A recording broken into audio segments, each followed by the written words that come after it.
السلام علیکم دوستوں، کیسے آپ سب؟ امید کرتا ہوں خیریت سے ہوں گے۔ میں ایم علی آپ سبھی کا حیدری اسٹڈی پوائنٹ یوٹیوب چینل پہ خیر مقدم کرتا ہوں۔ جیسا کہ آپ جانتے ہیں کہ اتر پردیش میں LT گریڈ کا امتحان لوک سیوا آیوگ کراتا ہے۔ اس کے علاوہ GIC لیکچرر اور گورنمنٹ ڈگری کالج کا امتحان بھی لوک سیوا آیوگ کے ہی ذمے ہے۔ ہم نے سن 2018 کا LT گریڈ کا پیپر تفصیل سے حل کر لیا۔ اب میں چاہتا ہوں کہ گورنمنٹ ڈگری کالج کے اور GIC لیکچر کے پیپر کو بھی ہم تفصیل سے حل کر لیں، کیونکہ پیپر لوک سیوا آیوگ ہی بناتا ہے، اور جو وہ ایکسپرٹ اپوائنٹ کرتا ہوگا ممکن ہے کہ اس کے دماغ سے کچھ باتیں جو اس نے گورنمنٹ ڈگری کالج کا پیپر بنایا ہے یا GIC لیکچر کا پیپر بنایا ہے، کچھ باتیں LT گریڈ کے پیپر میں بھی وہ ڈال دے۔ ممکن ہے نا؟ تو اس لحاظ سے ہمیں یہ پیپر جو کہ آج ہم گورنمنٹ ڈگری کالج کے اسسٹنٹ پروفیسر کا حل کرنے جا رہے ہیں، بہت زیادہ اہم ہے۔ میں جانتا ہوں کہ اسسٹنٹ پروفیسر کا پیپر تھوڑا سا لیول ہائی ہوگا، لیکن ہمیں زیادہ پڑھنا ہے، ہائی لیول کا پڑھنا ہے، تاکہ ہم لو لیول کا آسانی سے کر لیں۔ کہتے ہیں نا کہ آسمان تک اڑنے کی خواہش رکھو، 2 فٹ تو اڑ ہی جاؤ گے۔ تو اس لیے ہم کیا کریں گے، گورنمنٹ ڈگری کالج کے اسسٹنٹ پروفیسر کے اس پیپر کو تفصیل سے حل کریں گے۔ ممکن ہے کہ LT گریڈ میں یہاں سے سوالات پھنسیں۔ تو چلیے شروع کرتے ہیں۔ پہلا سوال لسانیات سے متعلق ہے۔ پوچھا جا رہا ہے کہ ہندوستانی لسانیات کا خاکہ اس کتاب کے مصنف کون ہیں؟ تو پروفیسر احتشام حسین نے ہندوستانی لسانیات کا خاکہ کتاب لکھا تھا۔ جو اصل کتاب تھی وہ جان بیمز کی کتاب تھی، اس کا انہوں نے ترجمہ کیا تھا اور نام رکھا تھا ہندوستانی لسانیات کا خاکہ۔ اچھا، لسانیات سے متعلق ایک اور اہم کتاب ہے جس کا نام ہے ہندوستانی لسانیات۔ تو ہندوستانی لسانیات کس کی کتاب ہے؟ محی الدین قادری زور کی ہے۔ شوکت سبزواری کی بھی لسانیات سے متعلق ایک اہم کتاب ہے، اس کا نام ہے اردو لسانیات۔ محمود شیرانی کی کتاب کا نام ہے پنجاب میں اردو۔ محمد حسین آزاد کی کتاب کا نام آب حیات ہے۔ اگلا سوال کہ میر انیس نے لکھنؤ سے باہر کہاں مرثیہ پڑھا؟ بات ہو رہی ہے میر انیس کی۔ ان کے بارے میں تھوڑا سا بتا دوں، ان کا ابتدائی تخلص حزیں تھا۔ فیض آباد میں پیدا ہوئی 1802 عیسوی میں، لکھنؤ میں 1874 میں ان کا انتقال ہوا۔ ٹھیک ہے، اردو کا ہومر ان کو کہا جاتا ہے۔ فیض آباد، عظیم آباد، بنارس اور حیدرآباد کی مجلسوں میں انہوں نے مرثیے پڑھے۔ اب آپ سوال دیکھیں گے تو ہم سے پوچھا کہ لکھنؤ کے علاوہ، تو لکھنؤ کے علاوہ انہوں نے فیض آباد میں پڑھا، عظیم آباد یعنی کہ پٹنہ میں پڑھا، اور حیدرآباد اور بنارس میں بھی پڑھا۔ تو آپ دیکھیں گے کہ بنارس اور حیدرآباد دونوں آپشن میں دیا گیا ہے، اس لیے یہاں پہ دونوں آپشن یہاں پہ کریکٹ ہو جائیں گے۔ ٹھیک ہے، یاد رکھیے گا، فیض آباد، پٹنہ، بنارس اور حیدرآباد کی مجلسوں میں انہوں نے مرثیے پڑھے۔ کوشچن نمبر 83، عود ہندی کی پہلی اشاعت کس مطبع سے ہوئی؟ دیکھیے عود ہندی ہے کیا؟ تو عود ہندی یہ مرزا غالب کے خطوط کے مجموعے کا نام ہے۔ دیکھیے مرزا غالب کے 2 خطوط کے مجموعے ہیں، پہلا عود ہندی ہے اور دوسرا اردو معلی ہے۔ عود ہندی میں کل 162 خطوط ہیں، اور یہ کب شائع ہوا تھا؟ 17 اکتوبر 1868 میں یہ مطبع مجتبی میرٹھ سے پہلی بار شائع ہوا تھا۔ ٹھیک ہے، 17 اکتوبر 1868، غالب کی وفات کے 4 مہینے پہلے۔ جو ان کا دوسرا خطوط کا مجموعہ ہے اردو معلی، اس میں 472 خطوط ہیں۔ ٹھیک ہے، اور یہ غالب کے انتقال کے 19 دن بعد مارچ 1869 میں شائع ہوا تھا۔ تو یاد رکھیے گا عود ہندی کی پہلی اشاعت مطبع مجتبی میرٹھ سے ہوئی تھی۔ مرزا غالب کی بہت ساری تصانیف ہیں، جو میں آپ کو چاہتا ہوں کہ بتا دوں، جیسے پرتوستان، ان کی تصنیف ہے، فارسی زبان میں لکھی تھی، خاندان تیمور کے تاریخی حالات ہے۔ اس کتاب کے پہلے حصے کا نام مہر نیمروز ہے اور دوسرے حصے کا نام ماہ نیمروز ہے۔ ان کی ایک کتاب ہے دستمبو، جو کہ ایک روزنامچہ ہے، جس میں غالب نے فارسی زبان میں غدر کے حالات قلم بند کیے ہیں۔ قاطع برہان، یہ ایک لغت تھی محمد حسین تبریزی کی، اس میں پائی جانے والی غلطیوں کی نشاندہی کرتے ہوئے لکھی گئی تھی۔ اس کے علاوہ انہوں نے پنج آہنگ، شبدچین، لطائف غیبی جیسی اہم تصانیف بھی لکھی۔ آگے بڑھتے ہیں۔ درج ذیل میں سے کون ترقی پسند نقاد نہیں ہیں؟ تو احتشام حسین ہیں، قمر رئیس ہیں، اور احتشام حسین کے ہی جانشین ہیں سید محمد حسن۔ ٹھیک ہے، تو اس لحاظ سے یہاں پہ شمس الرحمن فاروقی ہونا چاہیے۔ شمس الرحمن فاروقی کو جدیدیت کا علم بردار کہا جاتا ہے۔ ٹھیک ہے، رسالہ انہوں نے شب خون نکالا تھا۔ تو کیا شمس الرحمن فاروقی ترقی پسند نقاد ہیں یا نہیں ہیں؟ آپ لوگوں کو کمنٹ میں بتانا ہے۔ آگے بڑھتے ہیں۔ کوشچن نمبر 85، کون سا کردار ڈرامہ انارکلی کا نہیں ہے؟ دیکھیے، زعفران یہ کنیز ہے، عنبر بھی کنیز ہے، بختیار جو ہے یہ شہزادے سلیم کا دوست ہے، یعنی کہ یہ تینوں تو کردار ہو گئے، لیکن کریمن نام کا کردار ڈرامہ انارکلی میں نہیں ہے۔ اب بات کی جا رہی ہے ڈرامہ انارکلی کی، تو ڈرامہ انارکلی کس نے لکھا تھا؟ تو امتیاز علی تاج نے لکھا تھا۔ کب لکھا تھا؟ سن 1922 عیسوی میں لکھا تھا۔ پہلی بار کب شائع ہوا تھا؟ 10 سال بعد، جب لکھا گیا اس کے 10 سال بعد، یعنی کہ 1932 عیسوی میں یہ لاہور سے شائع ہوا تھا۔ ڈرامہ انارکلی جو ہے اس میں کتنے مناظر ہیں اور کتنے اس میں ایکٹ ہیں؟ تو اس میں 3 باب ہیں، یعنی 3 ایکٹ ہیں اور 13 مناظر ہیں۔ اس میں 3 باب اور 13 مناظر ہیں ڈرامہ انارکلی میں۔ اسے نقادوں نے رومانی المیہ کا نام دیا ہے۔ چونکہ کرداروں سے متعلق سوال آیا ہے تو ڈرامہ انارکلی کے جو اہم کردار ہیں میں بتا دیتا ہوں۔ اکبر اور اس کی رانی سلیم جو کہ انارکلی کا عاشق ہے۔ نادرہ یہ اکبر کی کنیز تھی۔ نادرہ جو ہے وہ انارکلی کا ہی اصلی نام تھا۔ ٹھیک ہے، نادرہ یہ سلیم کی محبوبہ تھی۔ اور دوسرا جو کردار ہے وہ دل آرام، یہ اہم ہے، جو کہ نادرہ سے پہلے اکبر کی پسندیدہ کنیز تھی اور یہ نادرہ کی یعنی کہ انارکلی کی یہ رقیب تھی۔ بختیار سلیم کا دوست ہے۔ سریا یہ انارکلی کی بہن ہے۔ عنبر کنیز ہے۔ مروارید اور زعفران ستارہ یہ سب کنیزوں کے نام ہیں۔ کریمن نام کا کوئی بھی کردار ڈرامہ انارکلی میں نہیں ہے۔ غزل نقاب پوش آرٹ ہے اور چاول پر قل اللہ لکھنے کا آرٹ ہے۔ یہ کس کا قول ہے؟ تو یہ آل احمد سرور کا قول ہے غزل سے متعلق۔ دیکھیے، غزل اردو کی سب سے مقبول ترین صنف سخن میں سے مانی جاتی ہے، لیکن غزل پہ بہت ساری تنقید بھی ہوئی اور غزل کے متعلق بہت ساری اس کی حمایت میں باتیں بھی کہی گئیں۔ جیسے کہ غزل اردو شاعری کی آبرو ہے، یہ کہا تھا رشید احمد صدیقی نے غزل کے بارے میں۔ غزل شاعری نہیں، عطر شاعری ہے، یہ کس نے کہا تھا غزل کے بارے میں؟ تو غزل کی تعریف کرتے ہوئے فراق گورکھپوری نے کہا تھا غزل شاعری نہیں، عطر شاعری ہے۔ اور غزل کو مختلف پھولوں کی مالا بھی فراق گورکھپوری نے قرار دیا اور کہا کہ غزل انتہاؤں کا ایک سلسلہ ہے۔ غزل کا خمیر عشق و محبت ہے، یہ شبلی نعمانی نے کہا تھا۔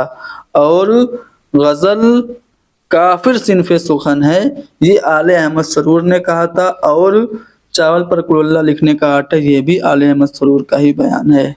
غزل کو نیم وحشی صنف سخن قرار دیا تھا کلیم الدین احمد نے، اور شبلی نعمانی کا تو میں نے بتا ہی دیا۔